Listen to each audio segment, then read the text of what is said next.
Hi, hello, namaskar, and a very warm welcome to this video.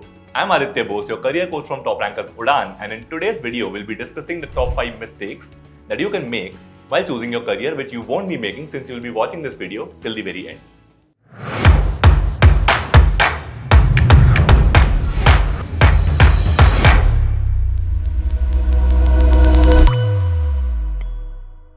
So here is mistake number 1.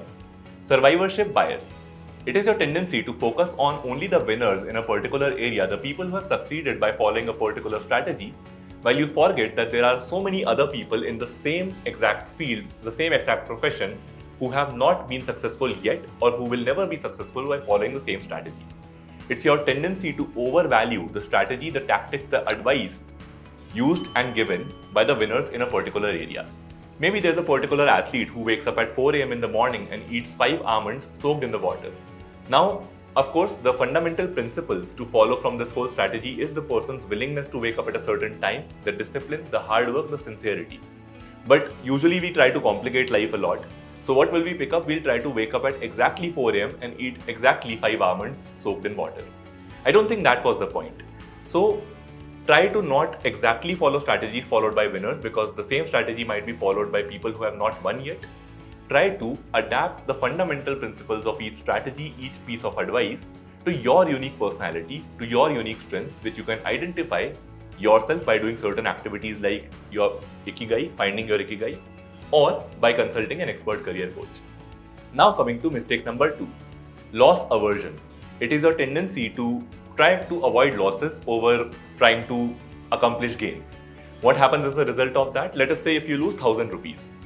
The factor or the rather emotion of losing 1000 rupees over the emotion of gaining 1000 rupees is much stronger, which means that of course the emotions are opposite. If you gain 1000 rupees versus you lost 1000 rupees, the emotions are going to be opposite, but the emotion of losing the 1000 rupees is going to be much higher in magnitude than the emotion of gaining 1000 rupees.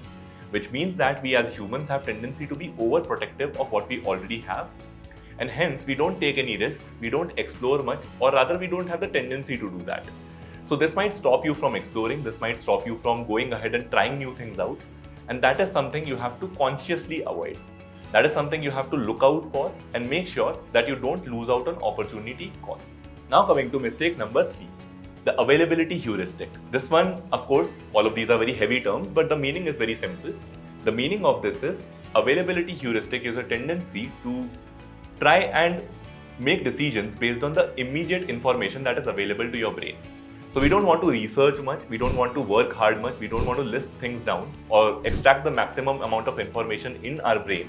We just want to remember the fastest thing that is available to us and take a decision based on that. It's our tendency to not work hard on decisions.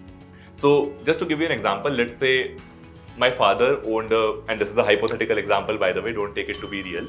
So let's say my father owned a business enterprise which failed really badly, and I was very close to the event, so I could remember every detail of it. Now, irrespective of how many other businesses I see succeeding or how many other businesses succeed in my presence on earth, I will only look at that event, and based on the quick information that I have available because of my ingrained memory, I might think that businesses are a very risky proposition which will definitely fail.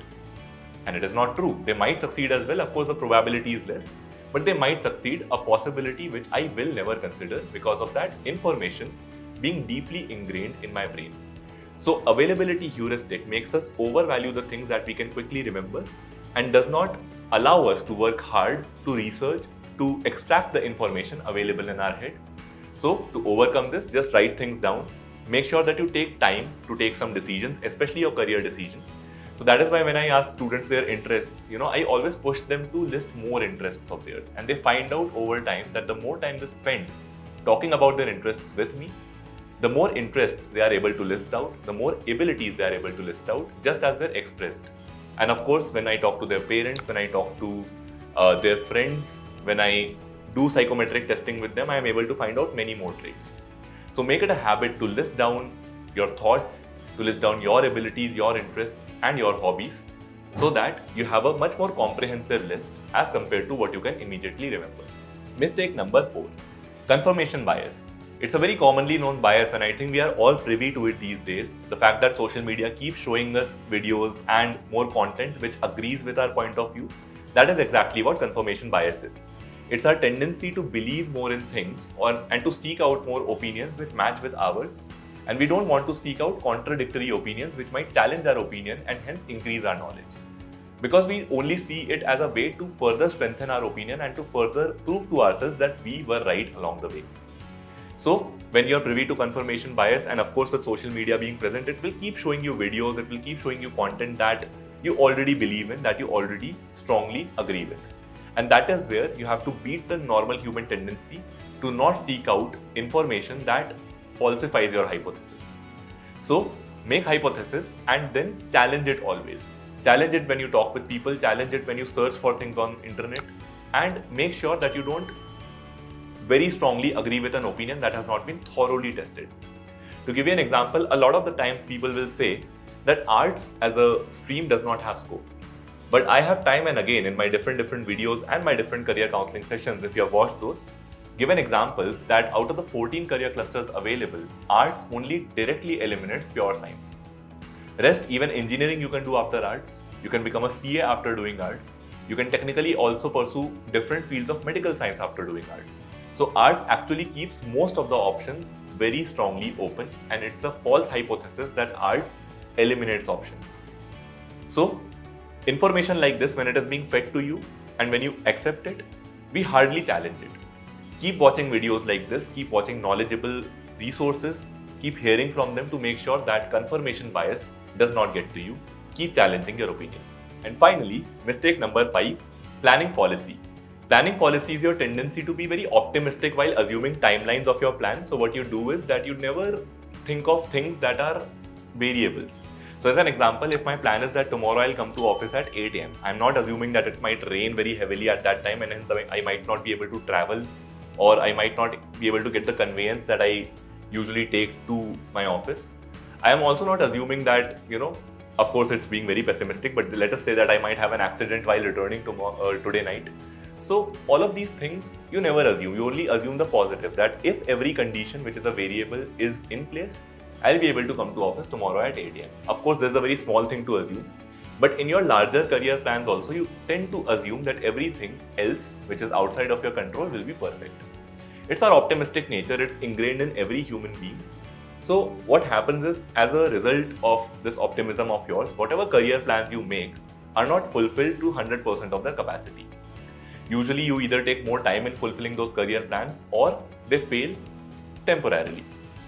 As a result of that, we tend to get demotivated, we tend to get very discouraged, and we leave making plans altogether. So this is not the right approach. Don't fall privy to this mistake. How do you avoid this? Basically, be conscious of the fact that you might be optimistic while making plans, but making plans is still very important because they give you direction. If you're not able to fulfill your plan to the maximum extent, it's okay. There's a saying, when you want to make God laugh, tell him or her your plans. So of course, keep making God laugh, keep making plans, keep failing in your plans, but even if you fail, you would have gotten some direction due to which you would have achieved a certain level of your plan. That is point 1. Secondly, sometimes your plans might change, but the habit of planning will always keep you in the right direction and it will eventually help you achieve your goals. So, to overcome planning fallacy, just make sure that you keep planning and just make sure that you keep accepting your failure in fulfilling those plans to completion, because you know that you will be very optimistic in making those. I know this video might have been slightly long and this video might have been slightly heavy on your brain because I use very complex terms, survivorship bias, confirmation bias, availability heuristic and whatnot. But I hope that this explanation, whatever I gave, was relatable to you. The examples that I gave could help you understand what I'm trying to say. And this whole piece of content, as you have watched it, would have helped you prevent some of the big mistakes that you were about to make in your career, or at least would have helped you in staying conscious while you're making those mistakes, so that you're a little more hesitant in going in the wrong direction and you then quickly switch your direction to the right one. For more such career advice, keep following us, subscribe to our channel, and thank you so much for watching. I'll see you in the next video. This is Aditya Bose, your career coach, signing off.